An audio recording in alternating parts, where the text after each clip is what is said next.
rand, sissy, 2 rand booty, 2 rand, sissy, 2 rand booty. Would you like to buy some tomatoes? Buy one, get one free, buy one, get one free. Come on, sissy, come on, booty, buy some tomatoes. Come on, mama, buy some tomatoes.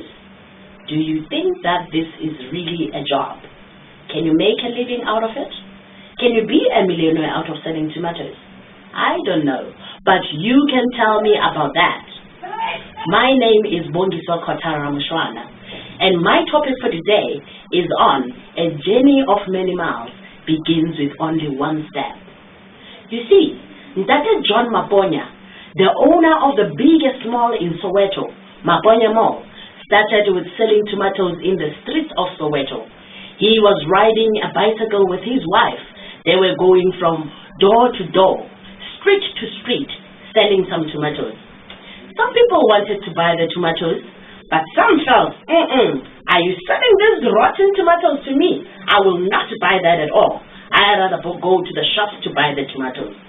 But he did not give up. They sold tomatoes for a certain period. Then the tomato business grew into a spaza shop. From a spaza shop to a funeral parlor.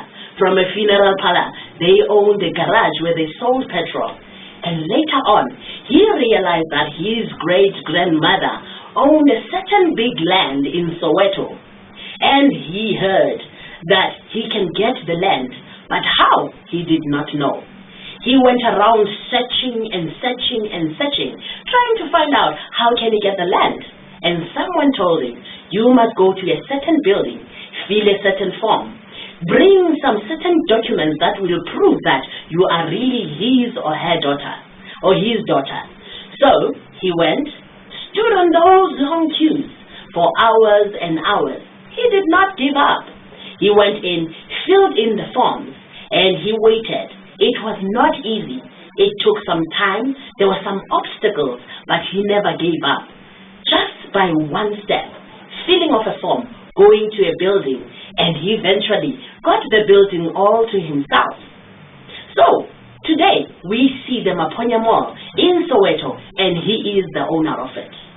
But enough about him. Let me tell you about myself. Today, I am a storyteller, and I did not even know what is a storyteller. But in a certain building, years ago, someone looked at me and said, you should be a storyteller. A storyteller? What is that?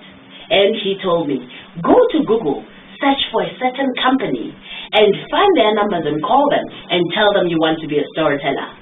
I did not give up, but I went through, searched on the internet, called them, not for 1 month, not for 2 months, but for 3 months, and eventually they called me.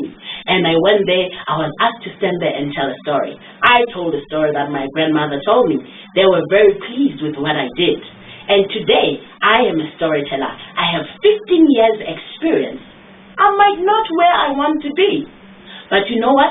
Sometimes you can see me on newspapers, sometimes on TV, and also you'll hear me doing radio interviews and telling people about my job.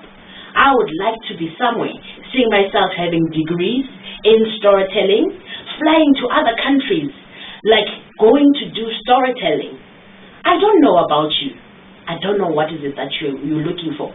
You might be coming from a disadvantaged background, and you look at your situation and think, I can never make it in life. Where do I begin? Where do I start? But it begins with only one step. Just take a step. It might work out. There might be mountains and obstacles around you, but that doesn't mean that you cannot make it. Just one step, it is enough. That is all that you need to do. You see, some people look at an elephant and say, it's too big. Where would I start eating it? But you take bite for bite and bite for bite. Before you even know it, you have finished eating the elephant. So I'm saying to you, do not give up. Just take one step.